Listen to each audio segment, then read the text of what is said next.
गुरुजी प्रणाम। हम लड़की या स्त्री से प्रेम क्यों करते हैं? प्रेम क्या है?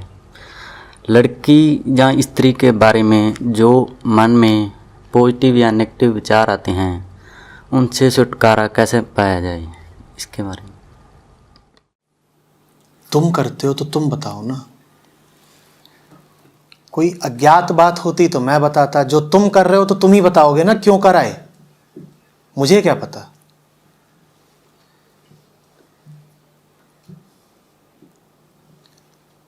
और ये भी नहीं कह रहे तुम कि एक बार हो गया, तुमने कहा हम ऐसा क्यों करते हैं, इसका मतलब बारंबार हो रहा है, हुए ही जा रहा है। तो तुम बताओ कि ये हो क्या रहा है, मुझे क्या पता।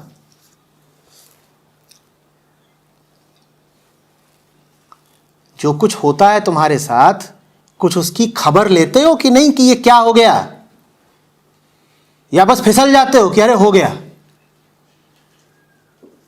चलो हो गया, फिर अरे फिर से हो गया, अब फिर अरे फिर हो गया,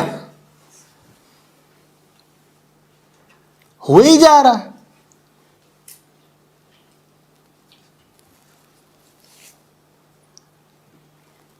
जितनी देर में तुम खड़े हो हाथ बढ़ाएं कि अच्छा अब हाथ पकड़ लो ताकि ना फिसलो, तब तुम फिर गिर गए, हाथ यहां जा रहा है, तुम वहां नीचे जमीन पर हो, फिर फिसल गए।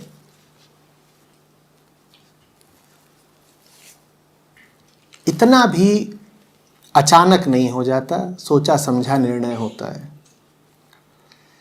माना कि काम बेहोशी में होता है, पर पूरे बेहोश नहीं होते तुम। सहमति तो तुम्हारी होती है कि चीज मजेदार है, अब मौका कौन चूके।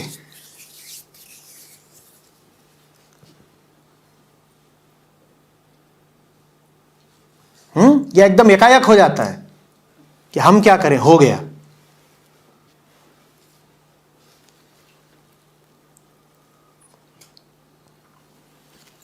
बात सीधी है, मजा आता है। बात इतनी सीधी है कि मैं उसमें समझाऊं भी क्या।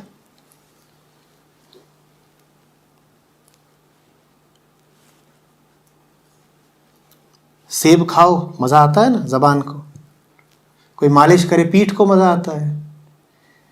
वैसे ही जननांग होते हैं, उन्हें यौन सुख चाहिए।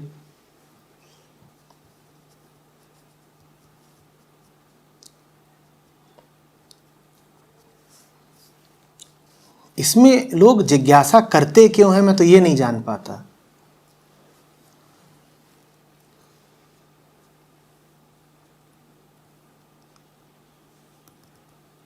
पुरुष जननांग है, स्त्री जननांग है, दोनों एक दूसरे की ओर आकर्षित हो रहे हैं, इसी को तुम बोलते हो आकर्षण। और क्या है इसमें छुपा हुआ, क्या है इसमें, क्या ऐसा है जो मिस्टीरियस है? कुछ नहीं,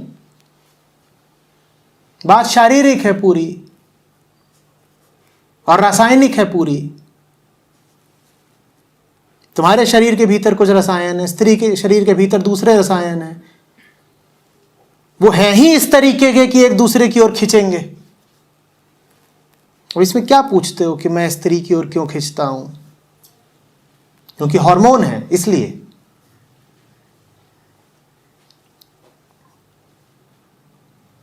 लेकिन याद रखना, हार्मोन मालिक नहीं होते, हार्मोनों को भी इजाजत तुम देते हो। और इजाजत तो छोड़ दो, कई बार तो उन हार्मोन्स को भड़काते भी तुम हो। हार्मोन बेचारा चुपचाप भी बैठा होगा तो तुम उसे घिस घिस के उत्तेजित करोगे कि उठ, जाग दर्द दिल जाग।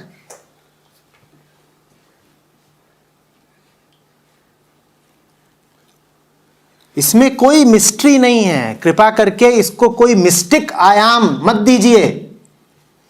ये स्त्री पुरुष के आकर्षण में कोई रहस्यवाद नहीं है, कोई मिस्टिसिज्म नहीं है।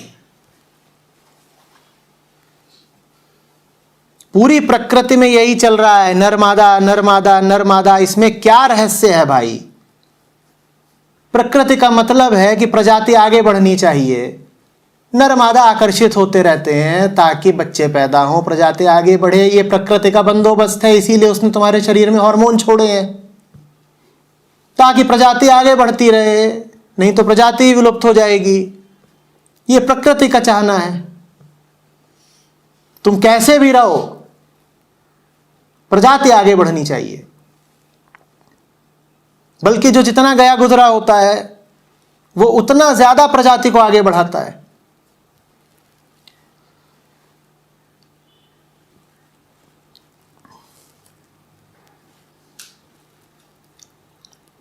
खरगोश देखा है कितने बच्चे पैदा करते हैं, और खरगोश इतने कामुक होते हैं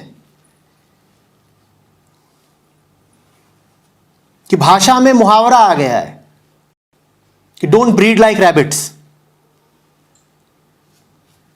डोंट ब्रीड लाइक रैबिट्स, क्योंकि वो 2-4 महीने का होता नहीं कि शुरू हो जाता है। और एक बार में मादा खरगोश कभी 2, कभी 4, कभी 6 खरगोश पैदा करती है। बताओ क्यों? क्योंकि कमजोर है। जो जितना कमजोर होगा वो उतने बच्चे पैदा करेगा। शेर कितने पैदा करता है एक बार में? शेर कितने करता है एक बार में? 1 नहीं तो 2। और शेर का एक शावक पैदा होगा सालों में, और खरगोश 6 महीने का होता नहीं कि बाप मां सब बन जाता है, क्योंकि कमजोर है। कमजोर है तो उसे बहुत बच्चे चाहिए। जो जितना मजबूत होगा उसे बच्चे की उतनी कम आकांक्षा रहेगी, शारीरिक रूप से भी, मानसिक रूप से भी। खरगोश को पता है इतने सारे पैदा होंगे तब कुछ बचेंगे, तो बहुत सारे पैदा होने चाहिए। शेर कहता है हमारा कौन क्या बिगाड़ लेगा, एक बहुत है। जंगल को उत्तराधिकारी ही तो चाहिए। राज्य को कितने युवराज चाहिए होते हैं? एक बहुत है। तो यह है स्त्री पुरुष का खेल। हमारे भीतर एक कमजोरी बैठी हुई है, वही हमसे ये सब काम कराती है। इसको ये ना कह देना ये तो नेचुरल है, नेचुरल है। जो कहते हैं नेचुरल है वो नेचर का अर्थ नहीं समझते, वो प्रकृति को नेचर समझ रहे हैं। उन्हें आत्मा का कुछ पता नहीं। जानवर के लिए प्रकृति नेचर है, मनुष्य के लिए प्रकृति नेचर नहीं है। जानवर के लिए नेचर है प्रकृति, मनुष्य के लिए नेचर है आत्मा। तो मूढ़ता में इस तरह की बातें मत बोल दिया करो कि अरे लड़कियों की ओर आकर्षित होना तो नेचुरल है ना।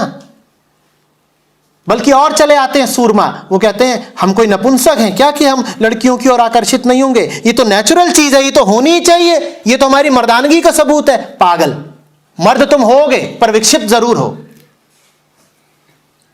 मर्दानगी तो तुम्हारी पता नहीं, पर पागलपन तुम्हारा जाहिर है। जो तुम बता रहे हो कि स्त्रियों की ओर भागना नेचुरल चीज है, वो नेचुरल चीज नहीं है। सांड गाय की ओर भागे ये नेचुरल है, क्योंकि सांड का नेचर है प्रकृति।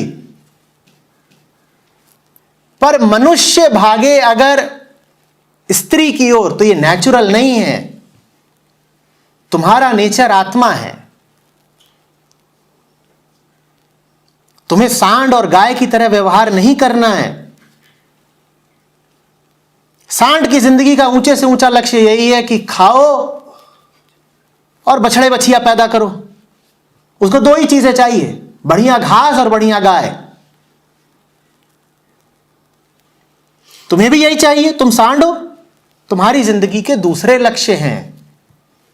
तुम्हें जीवन में बहुत ऊंचे काम करने हैं और अंततः तुम्हें मोक्ष चाहिए, मुक्ति चाहिए। वो है तुम्हारा स्वभाव, वो है तुम्हारा नेचर, आत्मा। तुम्हें आत्मा चाहिए। सांड को कोई परेशानी नहीं होगी अगर उसे मुक्ति नहीं मिलती। तुम जीवन भर बेचैन रहते हो अगर तुम्हें मुक्ति नहीं मिलती। तुम में और सांड में अंतर है। मत कह दिया करो कि ये सब तो नेचुरल चीजें हैं, नहीं है नेचुरल।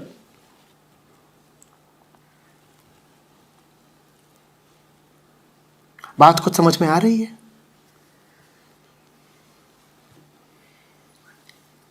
अपने आप को पशुओं के तल पर मत ले जाया करो और अपने नाजायज कामों को जायज साबित करने के लिए पशुओं से संबंधित तर्क मत लिया करो।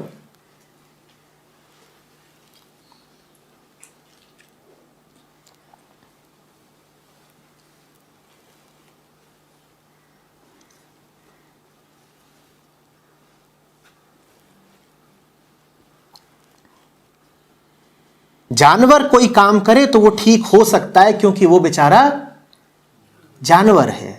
वही काम तुम करोगे तो वो ठीक नहीं होगा क्योंकि तुम जानवर नहीं हो।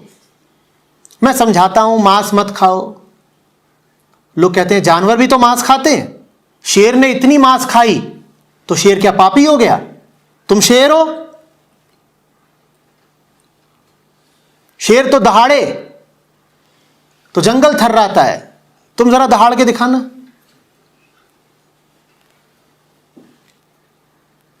और तुमको और शेर को आमने सामने खड़ा कर देते हैं, फिर पता चल जाएगा शेर कौन है। जो बचे वो शेर। मांस खाने के लिए तर्क दिया जाता है कि शेर भी तो मांस खाता है, हम मांस नहीं खाएंगे तो शेर कैसे बनेंगे? अच्छा, तुम्हें शेर बनना है तो जंगल में ही छोड़े देते हैं तुम्हें, क्योंकि शेर तो आकर के अपार्टमेंट में रहता नहीं। फिर सारे काम शेर जैसे करो। शेर तो कॉलेज यूनिवर्सिटी जाता नहीं, और शेर तो टीवी देखता नहीं। ये सब बंद करते हैं तुम्हारे, क्योंकि तुम तो कह रहे हो कि शेर मांस खाता है तो हम भी खाएंगे, तो सारे काम फिर शेर जैसे ही करो। उदाहरण लो तो पूरा लो। शेर को बहुत कुछ करने का हक है क्योंकि उस बेचारे की प्रज्ञा कभी जागृत ही नहीं हुई, उसका बोध कभी जगा ही नहीं। तो अब वो मांस खाए चाहे कुछ करे, उसे कोई पाप नहीं लगना। वो एक तरह की बेहोशी में जी रहा है, और बेहोश आदमी को कोई पाप नहीं लगता। न्यायालय भी नशे में किए गए अपराध को कम सजा देते हैं। माना जाता है कि तुमने जो किया वो गैर इरादतन था, क्योंकि तुम तो नशे में थे, और अगर तुम पागल ही साबित हो जाओ तो तुम्हें कोई सजा नहीं मिलेगी। तुमसे कोई अपराध हो गया, लेकिन अगर कोर्ट में यह साबित हो जाए कि तुम पागल हो इसलिए तुमने अपराध किया, तो तुम्हें कोई सजा नहीं मिलती। इसी तरह शेर कुछ भी करे उसे कोई सजा नहीं मिलेगी, क्योंकि उसके पास बुद्धि की और बोध की कोई संभावना ही नहीं है, तो उसे सजा कैसे मिलेगी? हां, तुम वही काम करोगे जो शेर कर रहा है तो तुम्हें बहुत गहरी सजा मिलेगी, क्योंकि तुम इंसान हो, तुम बोधवान इंसान हो। तुम्हें बोध के अनुसार काम करना चाहिए था, प्रकृति के अनुसार नहीं। ये दो अलग अलग केंद्र होते हैं काम करने के। तुम प्रकृति के चलाए भी चल सकते हो और तुम बोध के चलाए भी चल सकते हो। प्रकृति के चलाए चलोगे महापाप होगा, उसकी सजा मिलती ही मिलती है। बोध के चलाए चलोगे तो मुक्ति पाओगे, जो जीवन का परम लक्ष्य है।